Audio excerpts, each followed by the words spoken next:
selamat pagi Bapak Ibu CGP hebat. Pada kesempatan hari ini kita akan melaksanakan praktek coaching yang dimana di sini saya mulai dengan perkenalan diri dulu. Perkenalkan, nama saya Nenga Aris Pratama. Di sini saya sebagai pengamat atau observer. Kemudian rekan saya dibantu oleh Pak Gede Jingga sebagai coach. Kemudian Ibu Leni sebagai coachee. Nah, jadi pada kesempatan ini kita akan melakukan yang namanya pengamatan, coach dan coaching. Oke, sebelum kita mulai praktek coaching ini, saya terlebih dahulu dengan Pak Jingga selaku coach. Pak Jingga, gimana kabarnya pada pagi hari ini? Untuk kabar lumayan baik Pak Aris di Oke, pagi yang cerah ini. oke. Gimana, sudah ngopi Pak Jingga? Sudah Pak, kebetulan tadi istrinya juga sudah membuatkan. Biasanya sendiri sih Pak buat kopinya. Asik ya. Oke ya, Pak Jingga, sesuai dengan telepon kita kemarin by WhatsApp. Jadi untuk hari ini kita akan melaksanakan yang namanya praktek coaching. Nah, di mana di sini saya selaku observer atau pengamat, kemudian Pak Jingga selaku coach. Jadi ada beberapa poin yang akan saya lakukan kepada Pak Jingga, yang dimana yang pertama itu kita akan melakukan prasupervisi. Nah, Oke. prasupervisi ini ada beberapa yang ingin saya sampaikan itu mengenai atau mendiskusikan tentang rubrik penilaian tentang pelaksanaan atau percakapan coaching. Nah, di mana dalam rubrik ini ada beberapa yang akan kita amati. Yang pertama di sini adalah mengenai alur tirta, yang dimana alur tirta itu nanti kita melihat bagaimana tujuannya, kemudian identifikasi, kemudian bagaimana rencana aksi dan tanggung jawabnya seperti itu. Kemudian ada juga kompetensi inti yang mungkin kita akan bisa diskusikan. Kalau kita melihat dari model yang sudah kita bahas, ada 3 kompetensi inti dalam pelaksanaan coaching.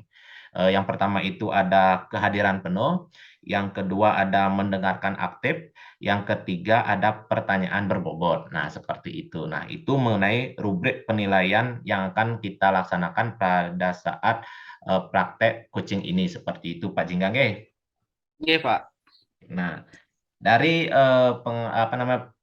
kegiatan kita hari ini, saya ingin menanyakan dulu dengan Pak Jingga, kompetensi pada saat pelaksanaan coaching ini yang ingin dikembangkan itu yang mana itu Pak Jingga?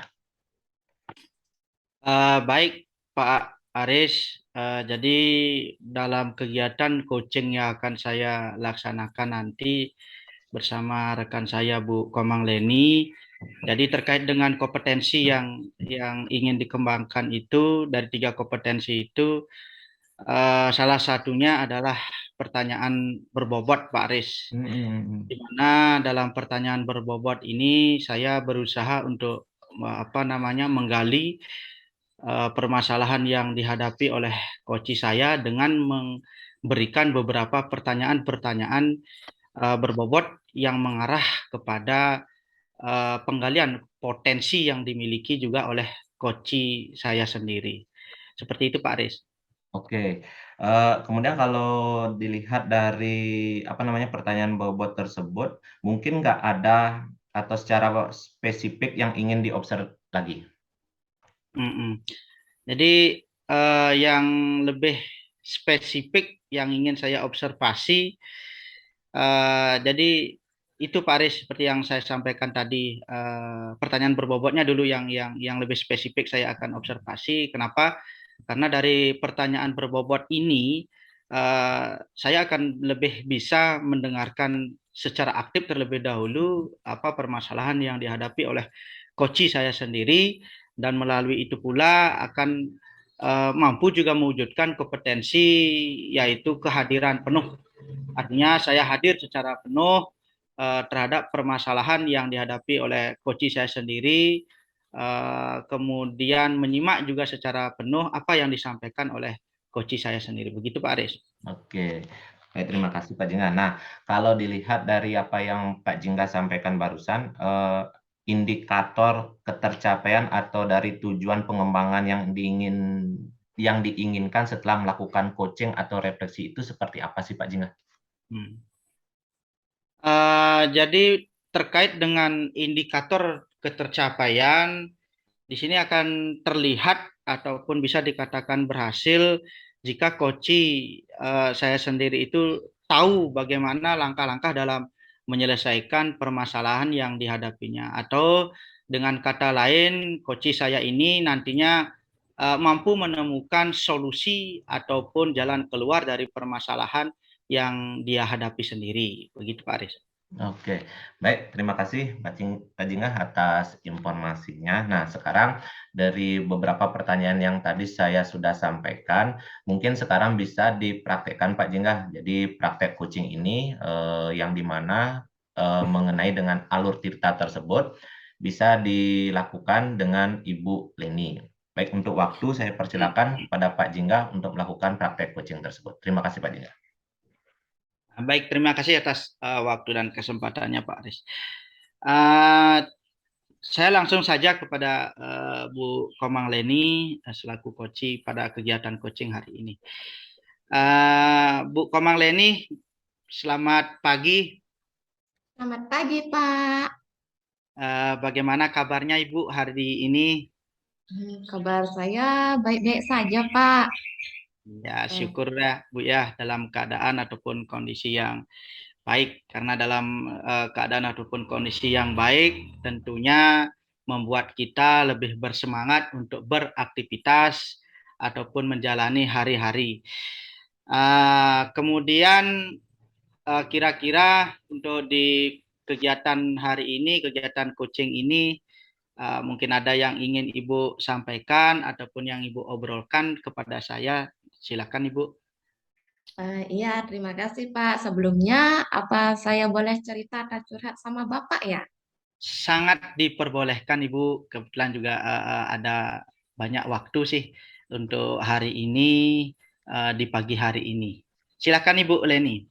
Ya, di sini saya sebenarnya dari dulu ingin curhat sama Bapak. Walaupun sekarang saya tetap bersyukur ya Pak ya, walaupun dalam acara virtual ini atau dunia maya gitu Pak, saya bersyukur dapat ketemu sama Bapak. Nah, di sini ada yang merasa saya terbebani sekali Pak, masalahnya. Di sini saya menjadi wali kelas 2 Pak.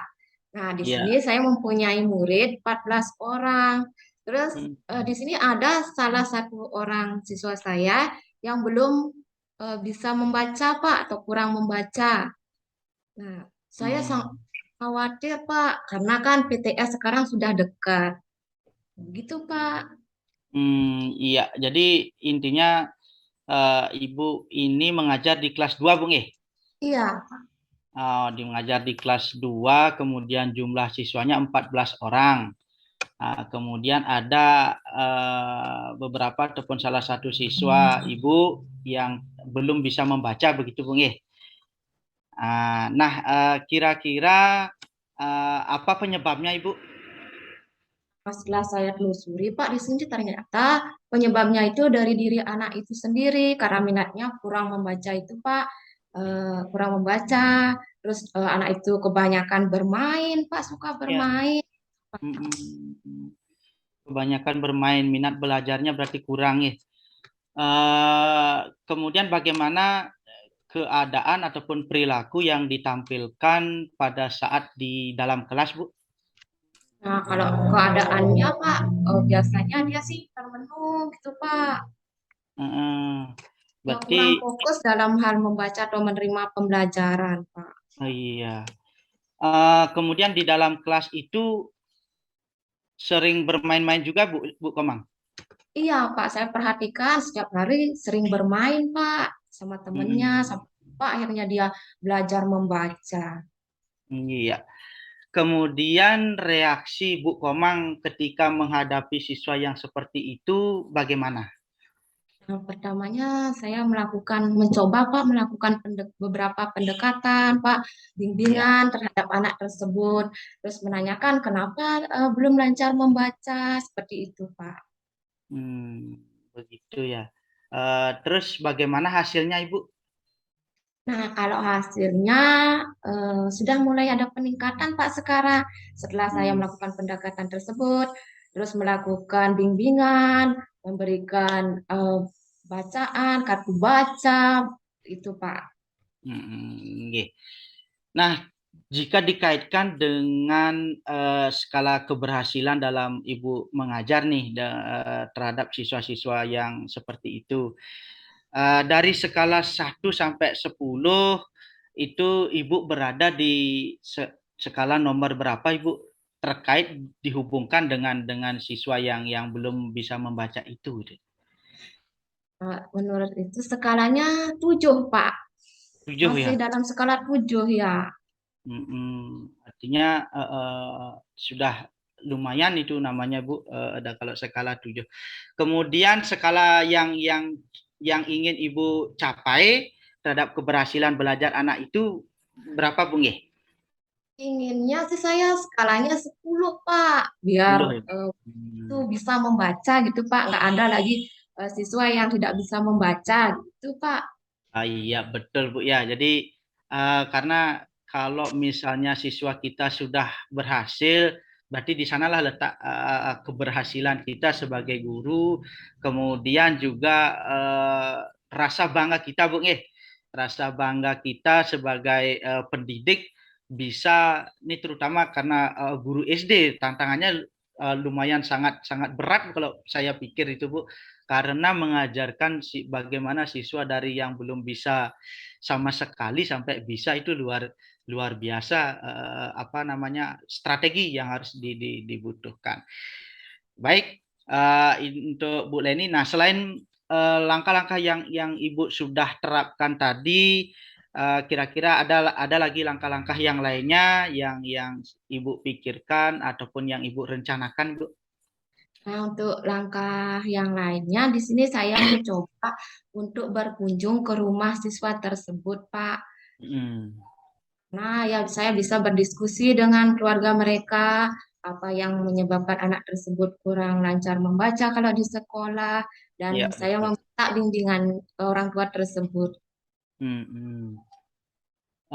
Sangat menarik Bu Komang, kemudian sangat bagus sekali, artinya kepedulian Ibu terhadap anak didik ataupun murid ataupun siswa Ibu sendiri itu sangat luar biasa. Memang dalam proses pendidikan kita harus juga ada kerjasama dengan orang tua Ibu, supaya kita mengetahui juga bagaimana sih sebenarnya kondisi dan keadaan ataupun faktor dari ranah keluarga yang menyebabkan siswa itu mengalami bisa dikatakan lambat lah dalam proses pembelajaran seperti itu Bu Komang ya. Iya, Nah betul. kemudian adakah hambatan nantinya Ibu dalam Ibu berproses ataupun melakukan langkah-langkah yang akan Ibu tempuh? Nah, kalau hambatannya di sini Pak, mungkin karena apa tuh jarak antara dia ke sekolah sama dari rumahnya ke sekolah itu Pak hambatannya. Terus anak itu Hmm, juga belum memiliki HP Pak yang nanti bisa digunakan ya. untuk berkomunikasi.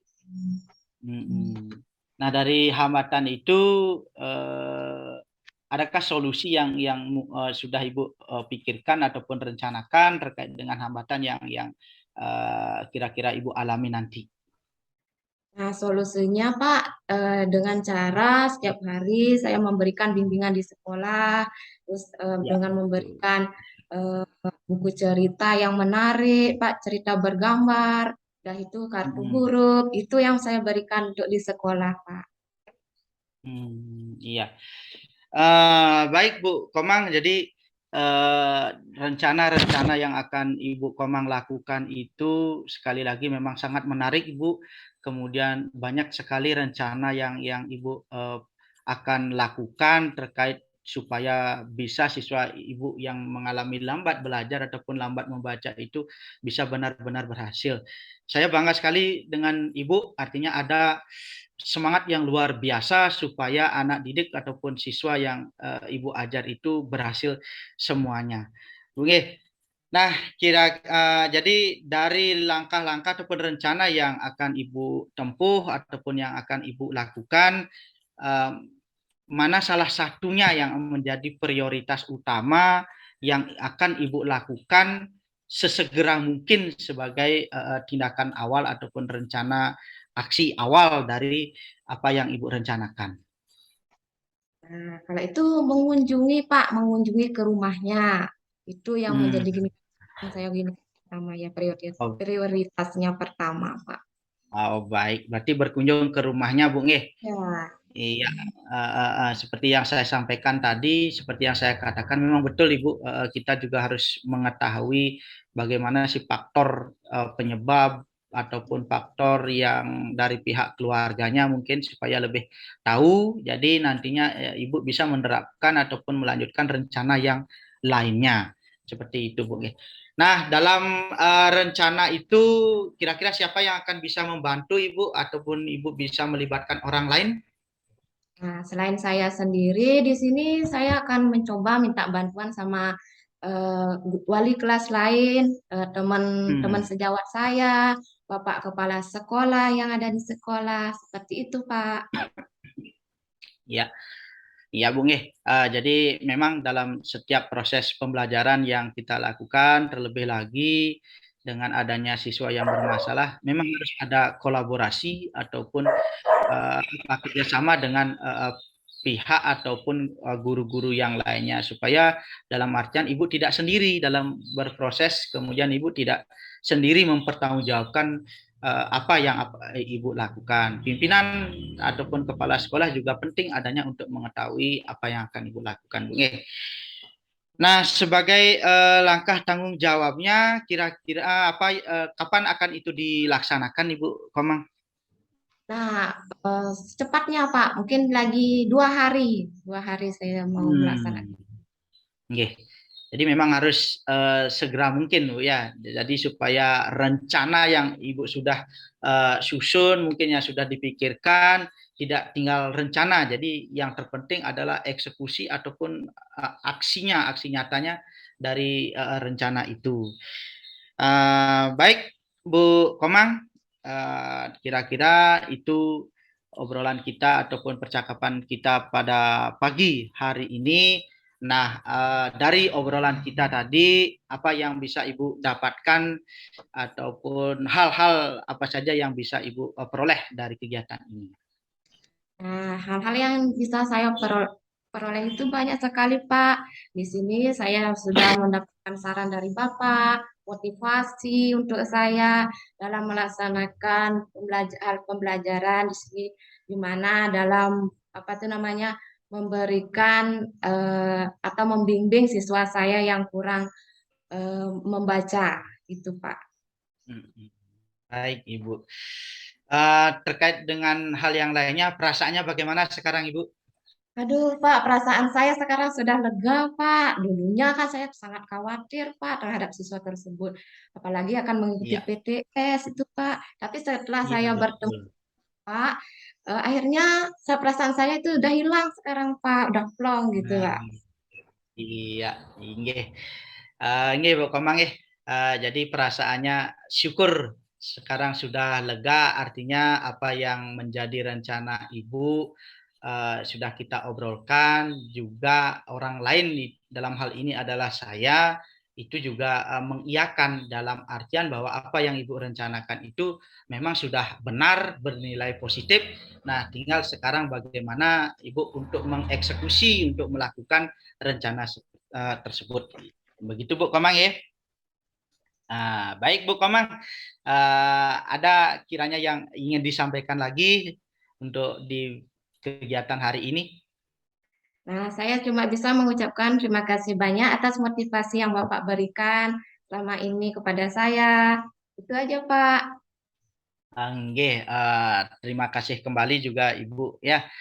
Nah, terakhir Ibu, kapan Ibu ada waktu ataupun kesempatan lainnya untuk membicarakan terkait dengan rencana yang nantinya sudah Ibu lakukan, kemudian sejauh mana yang Ibu sudah lakukan terkait rencana-rencana yang Ibu susun tadi.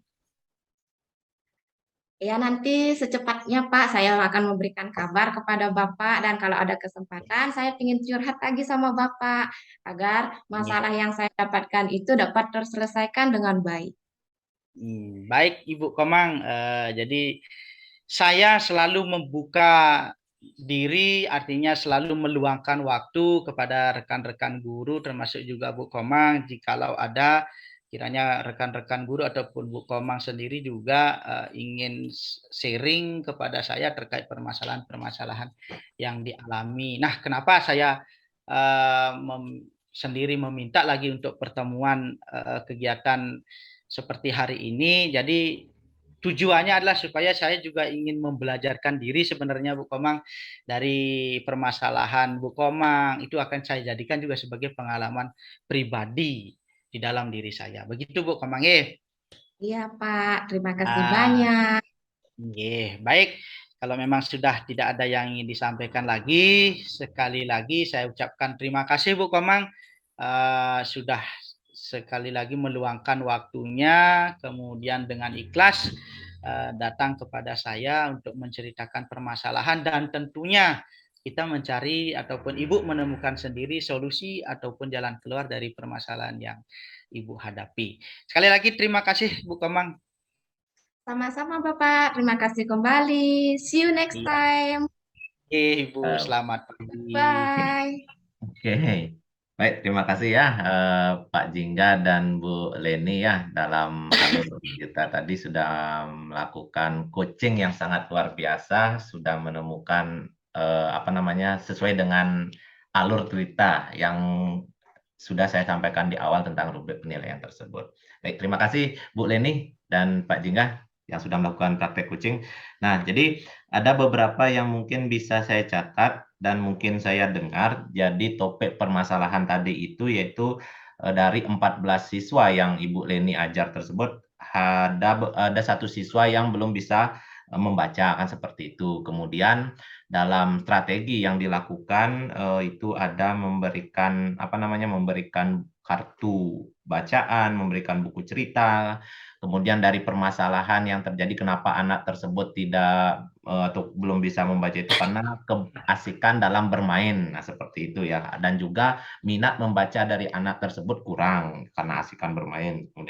Kemudian ada juga solusi yang Bu Leni tadi sampaikan itu yaitu dengan mengunjungi atau home visit ke rumahnya, berkoordinasi dengan orang tua siswa supaya atau menanyakan permasalahan kenapa anak ini belum bisa membaca. Bagus sekali Bu Leni ya atas gininya, atas praktek coaching tadi. Oke, kembali lagi sekarang ke Pak Jingga. Nah, eh, jadi Iya. sudah bagus Pak Jingga ya dalam melaksanakan praktek coaching tadi. Di sini ada yang beberapa hal yang mungkin saya ingin tanyakan Pak Jingga. Yang pertama di sini dalam praktek coaching tersebut yang menjadi indikator ketercapaian dalam pengembangan yang diinginkan itu apakah sudah terpenuhi atau bagaimana Pak Jingga? Baik Pak Aris, jadi menurut saya setelah tadi melaksanakan coaching dengan Bu Komang Leni, jadi kalau menurut saya pribadi dalam kegiatan coaching yang saya lakukan itu sudah sesuai dengan alur Tirta itu sendiri, di mana sudah saya di awal menanyakan tujuan daripada Bu Leni menemui saya, kemudian juga saya menggali masalah dengan mengidentifikasi permasalahan yang dihadapi oleh Bu Komang, juga dengan alur yang lainnya yaitu rencana aksi. Jadi aksinya Bu Komang itu seperti apa dan juga komitmennya itu melalui tanggung jawab. Nah, itu menurut saya pribadi sih sudah sesuai dengan alur Tirta, juga menurut saya pribadi sudah sesuai dengan prinsip dari pelaksanaan coaching, yaitu bagaimana saya menjaga kemitraan dengan coach saya sendiri, melakukan proses secara kreatif, juga memaksimalkan potensi yang dimiliki oleh Bu Komang selaku coach dalam kegiatan coaching ini. Begitu Pak Aris. Iya, benar sekali ya Pak Jingga ya. Nah, sesuai dengan apa yang saya dapatkan atau data yang saya dapatkan tadi atau dari hasil yang saya catat, memang benar. Alur Tirta yang Pak Jingga sampaikan tadi sudah terpenuhi, mulai dari yang namanya itu tujuannya, kemudian mengidentifikasi, kemudian rencana aksinya dan tanggung jawabnya seperti itu tadi sudah Pak Jingga lakukan. Kemudian dari poin-poin tersebut sudah ada catatan-catatan, baik itu dari cara permasalahannya, kemudian solusinya, hambatannya, kemudian rentangan dari nilai 1 sampai 10 itu sudah tadi tersampaikan seperti itu Pak Jingga. Kemudian yang terakhir, kompetensi apa lagi yang ingin dikembangkan dalam praktek coaching ini Pak Jingga? Baik Pak Aris, jadi terkait dengan kompetensi ke depan yang ingin saya lebih perdalam lagi, yaitu kehadiran penuh dan mendengarkan aktif Pak Aris. Itu yang ingin saya lebih perdalam lagi. Kenapa? Karena dalam istilah ataupun kompetensi kehadiran penuh ini saya harus mampu hadir secara totalitas, secara penuh terhadap coach saya. Kemudian mampu juga mendengarkan secara aktif. Yang dimaksudkan mendengarkan aktif artinya mendengarkan secara seksama, kemudian mengulang kembali ataupun menyimpulkan, mengulas kembali apa permasalahan yang dialami oleh coach saya dalam hal ini yaitu Bu Komang Leni. Itu Pak Aris yang ingin kompetensi yang lebih ingin saya perdalam kembali di kemudian hari. Oke, baik, terima kasih atas waktunya Pak Jingga dan Bu Leni terkait dengan supervisi ya pelaksanaan praktek coaching ini. Mungkin itu aja dari saya. Saya ucapkan terima kasih kembali lagi pada Pak Jingga dan Bu Komang Leni. Oke, terima kasih waktunya. Saya akhiri. Sama-sama. Oh, let me up with a bright smile on now. Put me in the dark. Don't want